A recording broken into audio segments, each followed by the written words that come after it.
Chapitre 28. Comment on ne suit pas ces deux voies sans peine, que l'on suive le pont ou le fleuve, du bonheur que l'âme éprouve en passant sur le pont. Voilà les deux chemins que l'on peut suivre, chacun a ses peines. Mais vois quelle est l'ignorance et l'aveuglement de l'homme qui, alors qu'on lui a bâti une route, s'acharne à vouloir passer dans l'eau. La voie du pont est si délicieuse pour ceux qui la suivent que toute amertume devient douceur, et que tout grand poids devient léger. Bien qu'enfermés dans les ténèbres du corps, ils trouvent la lumière. Bien que mortels, ils trouvent la vie immortelle parce qu'ils goûtent dans leur désir d'amour, et avec la lumière de la foi, la vérité éternelle qui a promis de récompenser ceux qui se dépensent pour moi. Car je sais apprécier et être reconnaissant. Je suis juste, et je récompense justement chacun selon ses mérites. Tout bien est récompensé, tout mal est puni. La joie ressentie par celui qui suit cette voie, nulle langue n'est capable de la dire, nulle oreille de l'entendre, nul œil de la voir. En cette vie, il goûte et partage déjà ce bien qui lui est préparé pour la vie qui dure.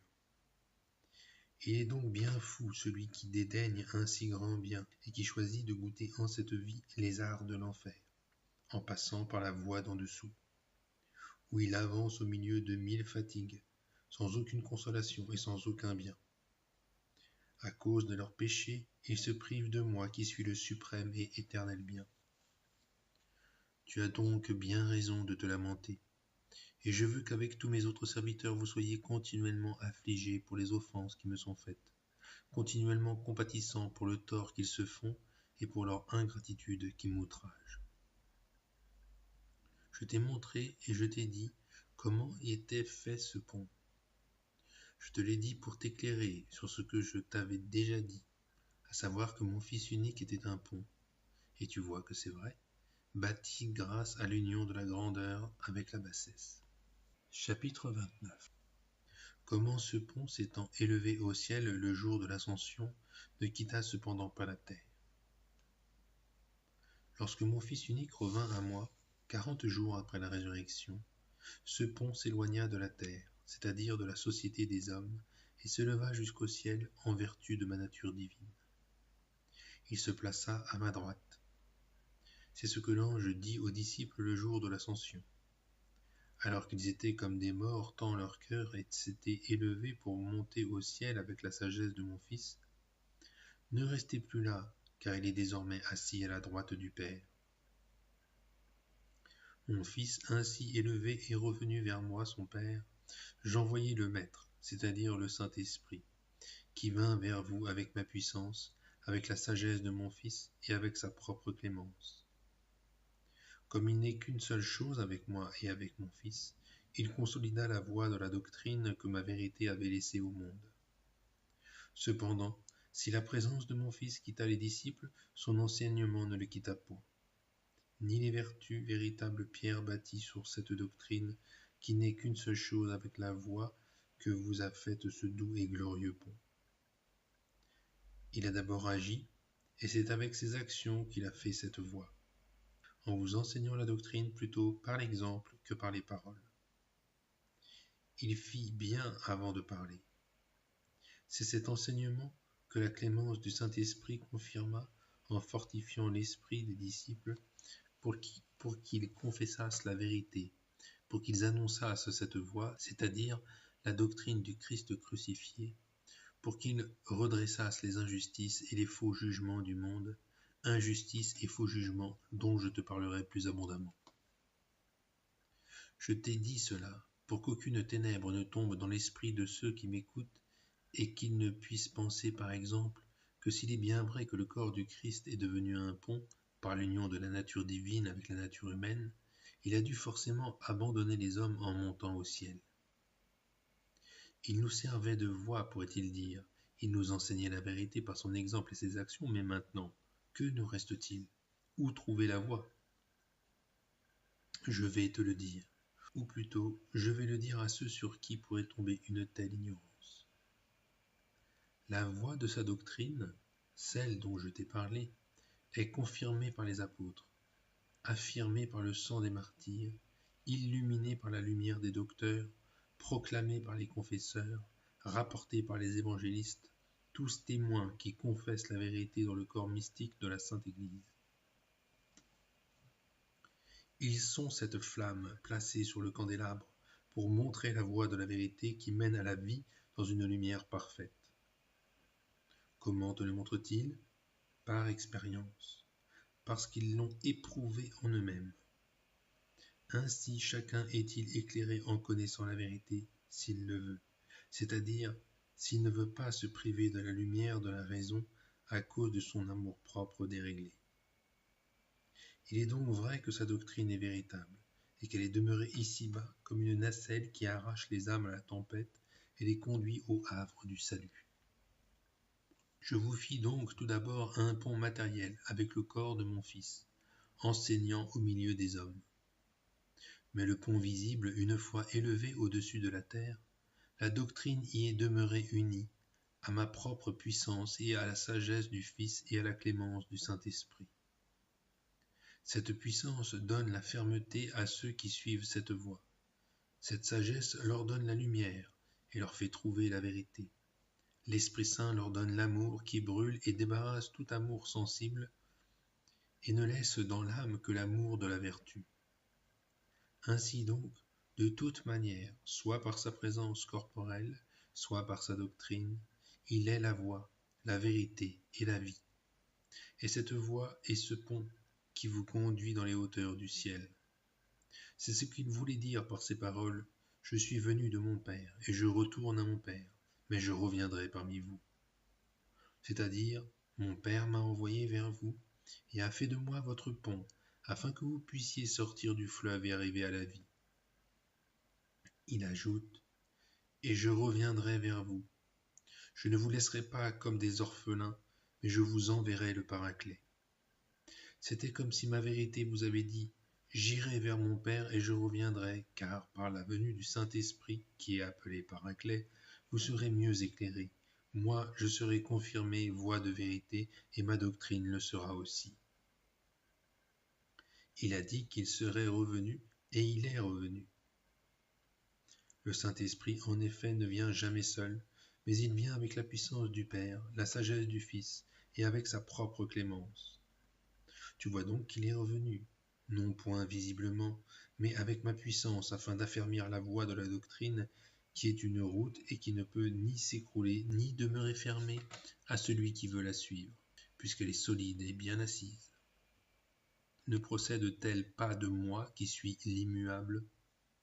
C'est donc rempli de courage que vous devez poursuivre cette route sans qu'aucun nuage d'amour-propre ne vous aveugle, mais avec la lumière de la foi qui vous a été donnée comme principale armure lors de votre baptême.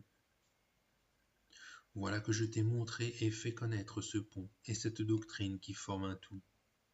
J'ai prouvé à l'ignorant que cette voie lui montre bien quelle est la vérité. Je lui ai dit où se trouvent ceux qui l'enseignent. J'ai dit que ce sont les apôtres, les évangélistes, les martyrs, les confesseurs, les saints docteurs, vraie lumière de la Sainte Église. Je t'ai montré et je t'ai dit comment, revenu vers moi, il est revenu vers vous, non par sa présence, mais par sa vertu, lors de la descente du Saint-Esprit sur les disciples. Car son corps, vous ne le verrez plus jusqu'au jour du jugement, lorsque, avec ma majesté et ma puissance divine, il viendra juger le monde, récompenser les bons de leurs peines corporelles et spirituelles, et infliger à ceux qui ont vécu iniquement la peine éternelle. Maintenant, moi, la vérité, je vais te dire ce que je t'ai promis. Je vais te montrer ceux qui marchent imparfaitement et ceux qui marchent parfaitement, ceux qui ont atteint la grande perfection et ceux qui, noyés dans le fleuve avec leurs iniquités, parviennent au plus terrible tourment. Et maintenant, fils très cher, passez sur le pont et non dessous, car elle n'est point là la voie de la vérité. Elle est celle du mensonge, celle suivie par les iniques dont je vais te parler. C'est pour cela que je vous presse de me prier. C'est pour cela que je demande vos larmes et vos sueurs, afin que vous leur obteniez ma miséricorde. Chapitre 30. Comment cette âme, émerveillée par la miséricorde de Dieu, rapporte les bienfaits innombrables et les grâces que la divine miséricorde a laissé tomber sur l'humanité. Alors, presque ivre, cette âme ne pouvait plus se contenir. Presque face à face avec Dieu, elle disait « Ô éternelle miséricorde, toi qui couvres les fautes de tes créatures, je ne m'étonne plus que tu dises de ceux qui sortent du péché mortel pour venir à toi, je ne me souviens plus que vous m'ayez offensé. Ô miséricorde ineffable, je ne m'étonne pas que tu parles ainsi à ceux qui sortent du péché, puisque, à propos de ceux qui te persécutent, tu dis « Je veux que vous me priiez pour eux, afin que je leur fasse miséricorde. » Ô miséricorde qui s'écoule de ta divinité, ô Père éternel et qui gouverne en même temps que ta puissance le monde entier. C'est dans ta miséricorde que nous avons été créés, dans ta miséricorde que nous avons été recréés par le sang de ton Fils. C'est ta miséricorde qui nous conserve, c'est ta miséricorde qui a fait jouter ton Fils sur les bras de la croix, contre la mort avec sa vie et contre la vie avec sa mort.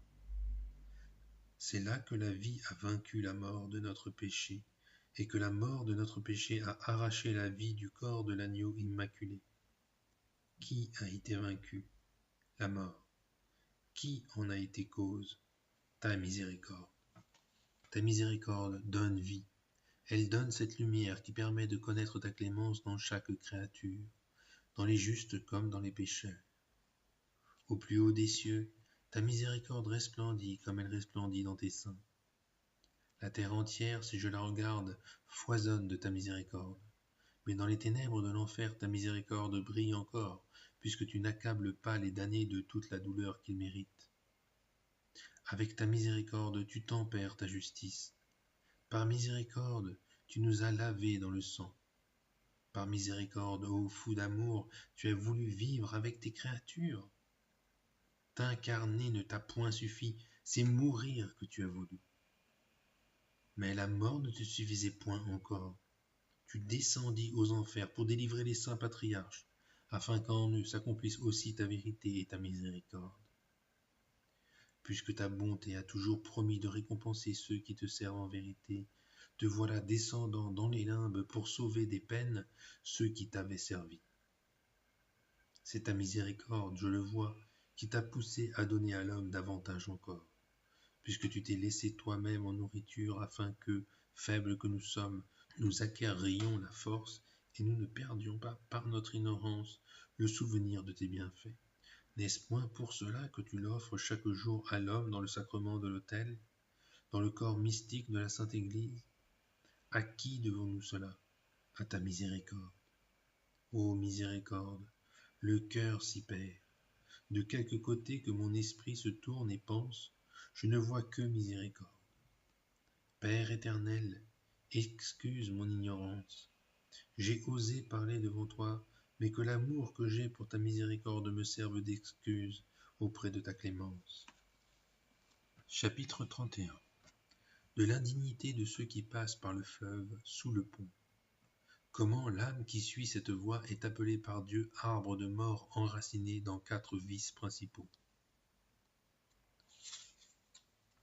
Lorsque cette âme eut par ses paroles épanoui son cœur dans la miséricorde divine, elle attendit humblement que Dieu accomplît sa promesse.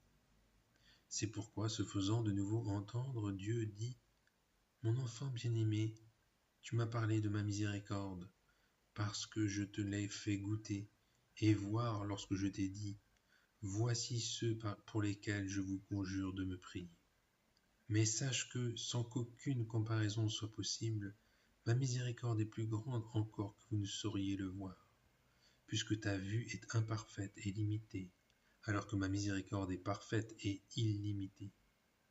Si une comparaison était possible, ce serait celle du fini à l'infini.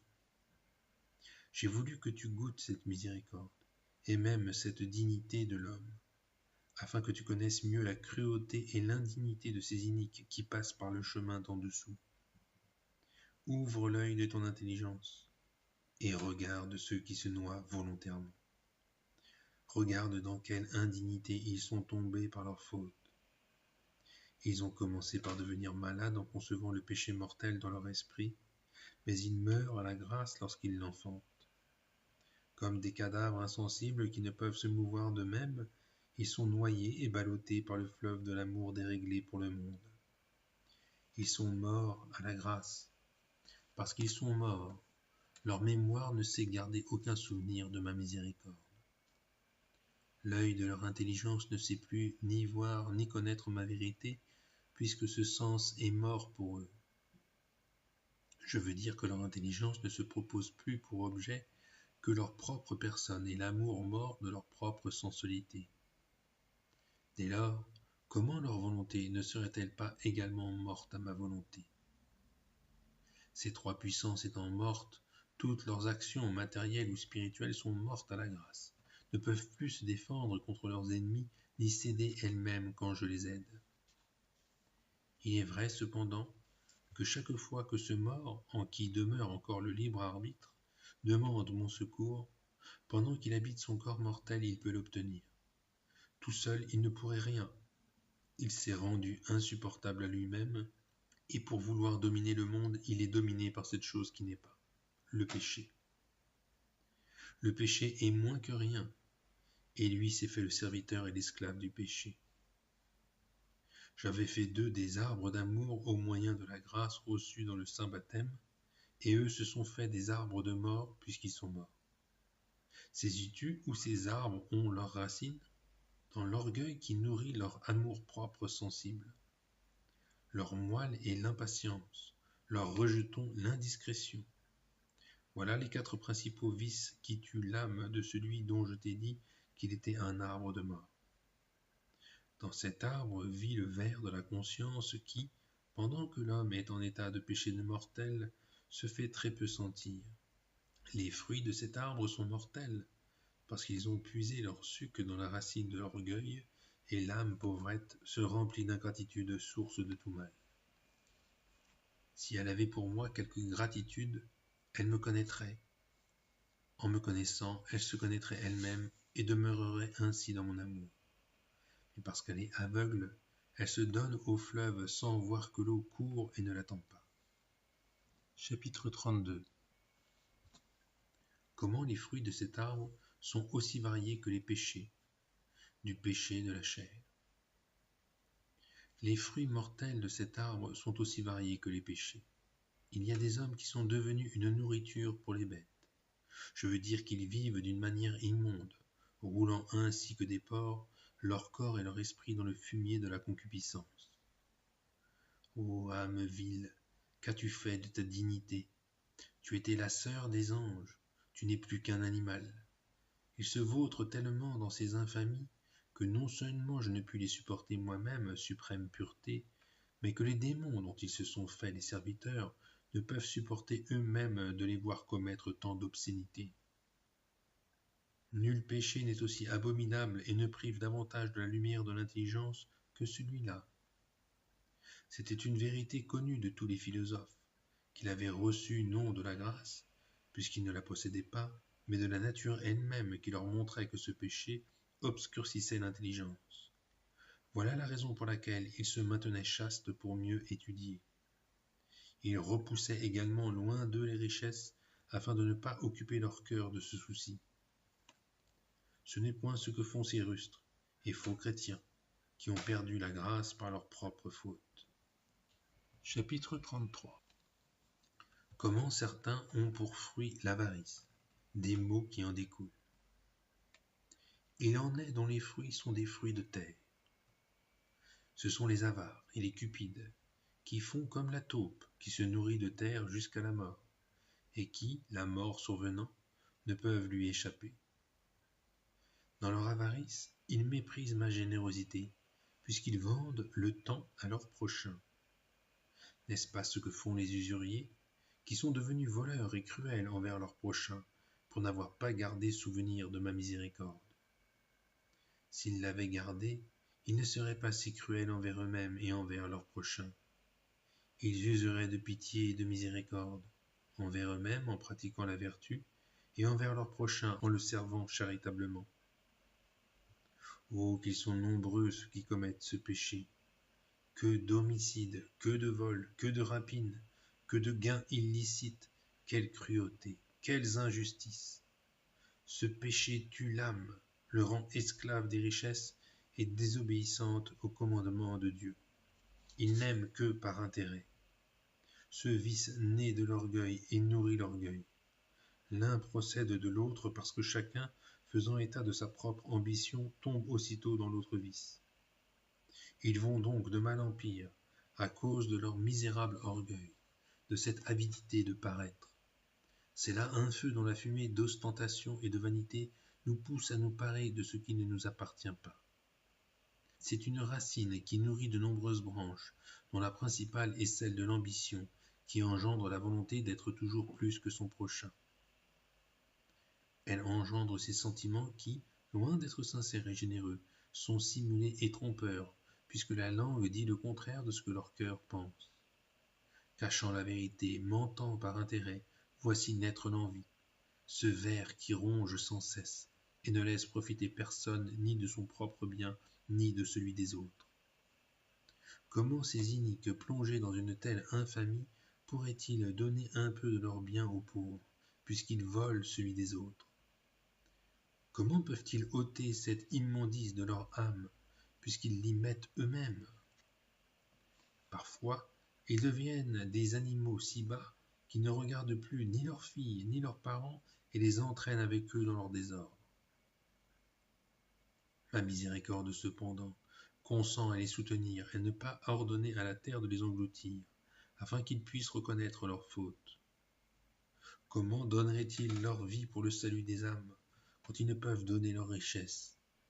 Comment donneraient-ils l'amour quand ils se rongent d'envie? Misérable vice qui rabaisse jusqu'à terre le ciel de l'âme.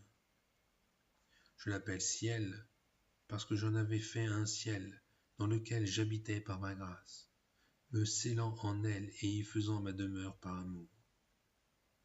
Mais cette âme m'a abandonné, telle une adultère, parce qu'elle s'aime elle-même et les créatures et les choses plus que moi-même. Bien mieux, c'est d'elle-même qu'elle a fait son Dieu, et elle me persécute avec ses péchés. Cela n'arrive que parce qu'elle ne veut pas se rappeler le bien du sang répandu avec un si grand feu d'amour.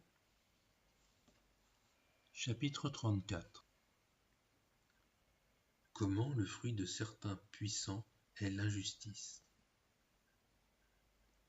Il en est dont la puissance fait porter haut la tête, mais quand ils exercent leur pouvoir, c'est la bannière de l'injustice qu'ils brandissent. Injustice envers Dieu et envers le prochain, injustice envers eux-mêmes. Envers eux-mêmes parce qu'ils ne s'acquittent pas de la dette de la vertu. Envers moi, parce qu'ils ne s'acquittent pas de la dette de l'honneur consistant à glorifier et à louer mon nom, ainsi qu'ils sont tenus de le faire.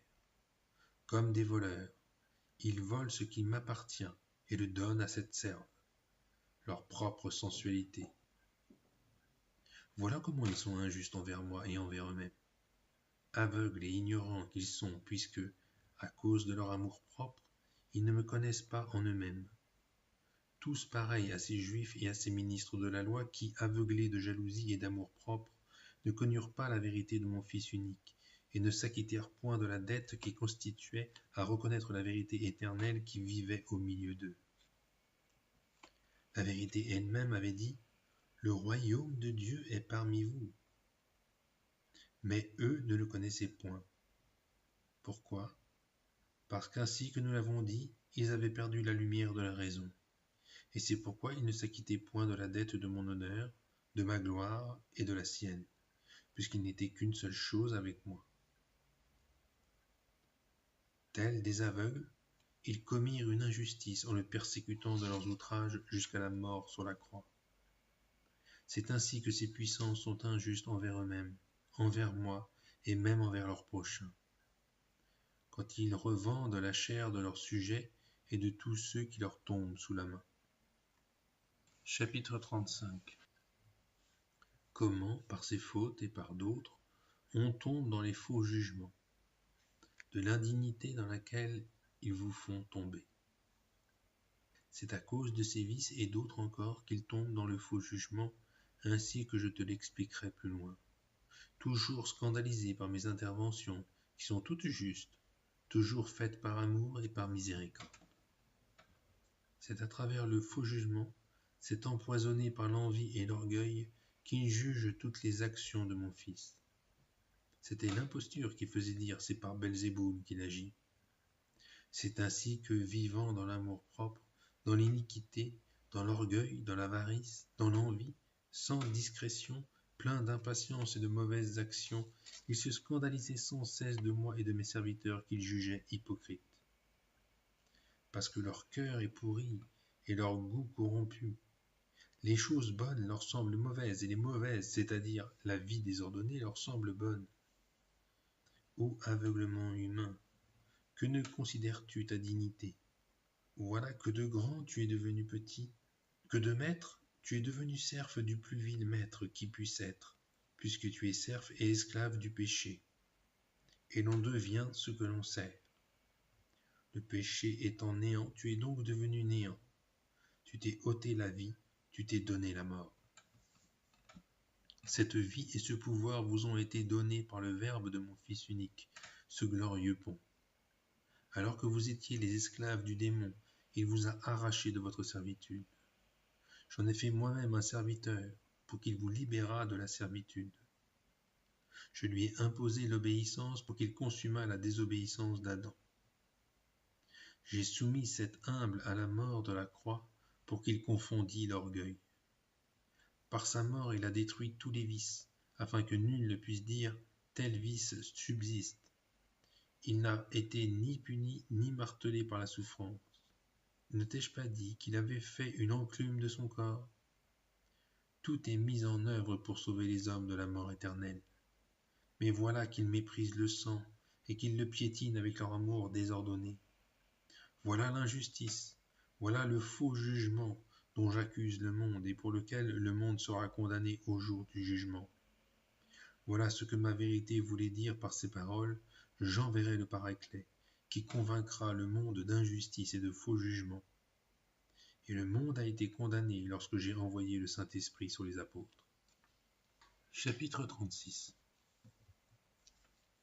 Sur ces paroles du Christ, j'enverrai le Paraclet qui condamnera le monde à cause de son injustice et de son faux jugement, où il est dit comment une de ces condamnations est continuelle. Il y a 3 condamnations. La première a été prononcée quand le Saint-Esprit est descendu sur les disciples, qui, fortifiés par ma puissance et illuminés par la sagesse de mon Fils bien-aimé, reçurent tous les dons dans la plénitude du Saint-Esprit. L'Esprit Saint, qui ne fait qu'un avec moi et avec mon Fils, condamna alors le monde par la bouche des disciples qui répandaient ma vérité. Ce sont eux et tous ceux qui les ont suivis qui accusent le monde. Telle est l'accusation incessante que je porte contre le monde au moyen des saintes Écritures et au moyen de mes serviteurs. C'est le Saint-Esprit qui se pose sur leur langue quand ils annoncent ma vérité, de même que le démon se pose sur la langue de ceux qui le servent et de ces iniques qui passent sous le pont. Telle est donc la douce accusation que je veux continuelle à cause de mon grand amour du salut des âmes. Nul ne pourra dire « Je n'ai jamais eu personne pour me reprendre », puisque la vérité lui est offerte par le fait même qu'on lui montre le vice et la vertu, les bienfaits de la vertu et les méfaits du vice, afin de lui donner l'amour et la sainte crainte, la haine du vice et l'amour de la vertu. Si ce n'est point par un ange que cet enseignement et cette vérité leur ont été donnés, c'est pour qu'ils ne puissent pas dire « L'ange est un esprit bienheureux, il ne peut pas offenser, il n'est pas atteint comme nous par les tracasseries de la chair. Il n'est pas alourdi, lui, par tout le poids de notre corps. » Voilà une chose qu'ils ne peuvent point dire, puisque ma doctrine leur a été donnée par ma vérité, le Verbe incarné dans votre chair mortelle. Et tous ceux qui ont suivi le Verbe, que sont-ils? Des créatures mortelles et sensibles, comme vous, qui ressentaient en eux-mêmes la révolte de la chair contre l'esprit, tel ce glorieux saint Paul, mon héros, et beaucoup d'autres saints qui, les uns d'une manière, les autres d'une autre, ont tous subi quelques tourments. Mais ces tourments, je les permettais, et je les permets encore en vue d'accroître ma grâce et d'augmenter la vertu dans les âmes. de même qu'ils étaient nés du péché comme vous, de même qu'ils se nourrissaient d'une nourriture pareille à la vôtre, de même je suis Dieu maintenant comme alors. Ma puissance n'a pas diminué et ne peut être diminuée. C'est pourquoi je puis, je veux et je sais secourir ceux qui veulent être secourus par moi. C'est quand il quitte le fleuve pour le pont que l'homme veut être secouru par moi. Les hommes n'ont donc aucune excuse, puisque, accusés sans cesse, la vérité leur est sans cesse enseignée. Aussi, s'ils ne se corrigent point pendant qu'ils profitent du temps, ils seront punis lors de la seconde accusation prononcée au moment suprême de la mort. Quand ma justice criera « Levez-vous, morts, levez-vous au jugement », ce qui signifie « Toi qui es mort à la grâce, et qui, tout mort que tu es, parviens maintenant à la mort corporelle, dresse-toi, montre-toi au juge suprême, avec tes injustices et tes faux jugements, avec la lumière éteinte de ta foi.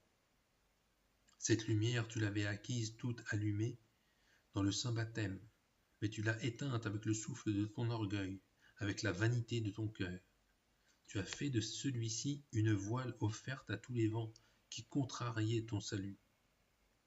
À l'insatiable vent de ta propre réputation, tu as livré la voile de l'amour-propre. Ainsi courais-tu le long du fleuve des délices et des honneurs, décidé à bien suivre ta chair fragile et les tentations du démon. C'est lui qui, se servant de la voile de ta propre volonté, t'a mené par la voie d'en dessous. Elle est un fleuve tempétueux. Te voilà roulant avec lui vers la damnation éternelle. Chapitre 37. De la deuxième accusation, brève répétition sur l'injustice et le faux jugement, en général et en particulier. Cette seconde accusation, mon enfant bien-aimé, est décisive, parce qu'elle est prononcée au moment suprême, quand il n'est plus aucun remède, puisque l'âme est arrivée au seuil de la mort. C'est à ce moment précis que le ver de la conscience, constatant qu'il ne peut s'échapper de mes mains, commence à voir plus clair, et c'est pourquoi il se ronge lui-même, en se blâmant et en comprenant que c'est par sa propre faute qu'il est tombé dans un si grand mal.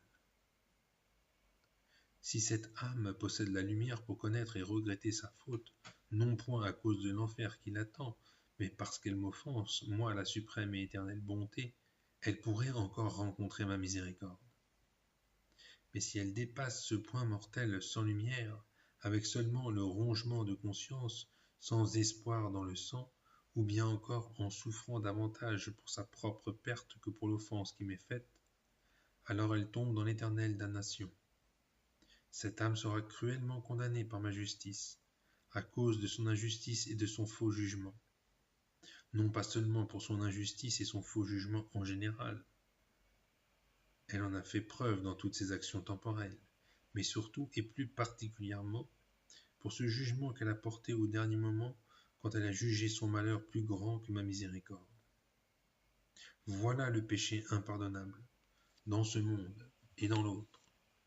C'est celui de l'homme qui, en méprisant ma miséricorde, n'a pas voulu être pardonné. C'est pourquoi je le tiens pour le plus grave. C'est pourquoi le désespoir de Judas m'attrista plus moi-même et fut plus pénible à mon fils que sa trahison. Ainsi les hommes seront-ils condamnés pour ce faux jugement, qui leur fit croire que leur péché était plus grand que ma miséricorde. Et c'est pourquoi ils seront punis avec les démons et éternellement tourmentés avec eux. Ils sont condamnés pour leur injustice quand ils se lamentent sur leur sort plus que sur l'offense qu'ils m'ont faite. Car c'est alors qu'ils sont injustes. Ils ne me rendent pas ce qui m'appartient à moi-même, et ils ne rendent pas à eux-mêmes ce qui leur appartient. À moi on doit l'amour, le regret de sa faute et la contrition. Ils doivent me les offrir à cause de leurs offenses, mais c'est le contraire qu'ils font. Ils n'ont d'amour et de compassion que pour eux-mêmes, puisqu'ils ne savent que se lamenter sur les châtiments qui les attendent. Tu vois donc qu'ils commettent une injustice, et c'est pourquoi ils sont doublement punis pour avoir méprisé ma miséricorde.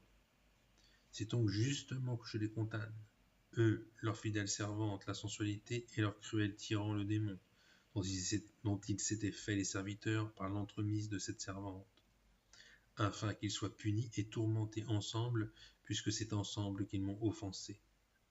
Ils seront tourmentés par les démons, mes ministres, chargé par ma justice de torturer ceux qui ont fait le mal. Chapitre 38. Des 4 principaux tourments des damnés, d'où découlent tous les autres, et en particulier de la hideur du démon. La langue, mon enfant, ne saurait te décrire les souffrances de ces pauvres âmes.